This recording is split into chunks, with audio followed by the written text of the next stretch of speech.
بسم اللہ الرحمن الرحیم۔ اللہ رب العزت نے حضرت داؤد علیہ السلام کو بادشاہت عطا کی۔ انبیاء کرام میں سے حضرت آدم علیہ السلام کے بعد حضرت داؤد علیہ السلام ہی وہ پیغمبر ہیں جنہیں قرآن کریم نے خلیفہ کے لقب سے نوازا۔ حضرت داؤد علیہ السلام کی قوم کے 70,000 آدمی عقبہ کے پاس سمندر کے کنارے اہلا نامی گاؤں میں رہتے تھے، اور یہ لوگ بڑی فراخی اور خوشحالی کی زندگی بسر کرتے تھے۔ اللہ رب العزت نے انہیں بے شمار نعمتوں سے نواز رکھا تھا، اور یہ لوگ خدا کی عبادت سے غافل ہو گئے۔ اللہ رب العزت نے ان لوگوں کا اس طرح امتحان لیا کہ ہفتے کے دن کا ادب ان پر لازم قرار دیا۔ اس دن مچھلی کا شکار ان لوگوں پر حرام فرما دیا، اور ہفتے کے باقی دنوں میں شکار حلال تھا، مگر اس طرح ان لوگوں کو آزمائش میں مبتلا فرما دیا کہ ہفتے کے دن بے شمار مچھلیاں آتی تھیں اور دوسرے دنوں میں کم آتی تھیں۔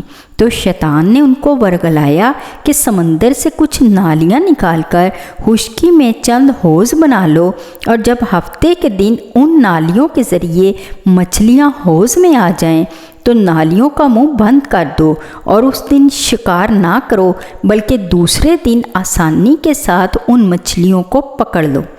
ان لوگوں کو یہ شیطانی چال پسند آ گئی، اور ان لوگوں نے یہ نہیں سوچا کہ جب مچھلیاں نالیوں اور حوضوں میں مقید ہو گئیں تو یہی ان کا شکار ہو گیا۔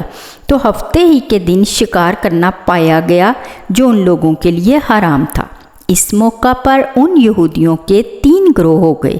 کچھ لوگ ایسے تھے جو شکار کے اس شیطانی ہیلے سے منع کرتے تھے اور شکار سے باز رہے، جبکہ دوسرے گروہ کے لوگ اس کام کو دل سے تو برا جان کر خاموش تھے، مگر دوسروں کو منع نہیں کرتے تھے، بلکہ منع کرنے والوں سے یہ کہتے تھے کہ تم لوگ ایسی قوم کو کیوں نصیحت کرتے ہو جنہیں اللہ رب العزت ہلاک کرنے یا سخت سزا دینے والا ہے۔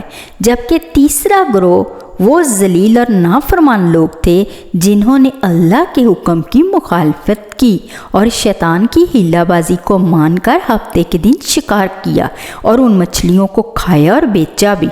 جب نافرمانوں نے منع کرنے کے باوجود شکار کر لیا تو منع کرنے والی جماعت نے کہا کہ اب ہم ان معیشت کاروں سے کوئی میل ملاپ نہیں رکھیں گے۔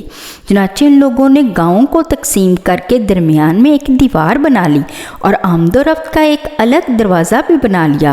حضرت داؤد علیہ السلام نے غضبناک ہو کر شکار کرنے والوں پر لعنت فرما دی۔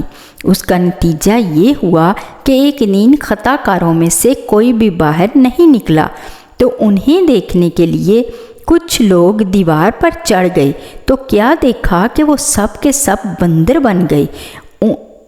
اب لوگ ان مجرموں کا دروازہ کھول کر اندر داخل ہوئے تو وہ بندر ان کے پاس آ کر ان کے کپڑوں کو سونگھتے تھے اور زاروں قطار روتے تھے، مگر وہ لوگ ان بندر بن جانے والوں کو نہیں پہچانتے تھے۔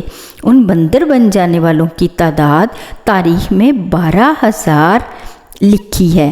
یہ سب 3 دن تک زندہ رہے اور کچھ بھی کھا پی نہیں سکے، بلکہ یوں ہی بھوکے پیاسے سب کے سب ہلاک ہو گئے۔ میری ویڈیو کیسی لگی کمنٹس میں ضرور بتائیے گا۔ نیکسٹ ویڈیو تک کے لیے اللہ حافظ۔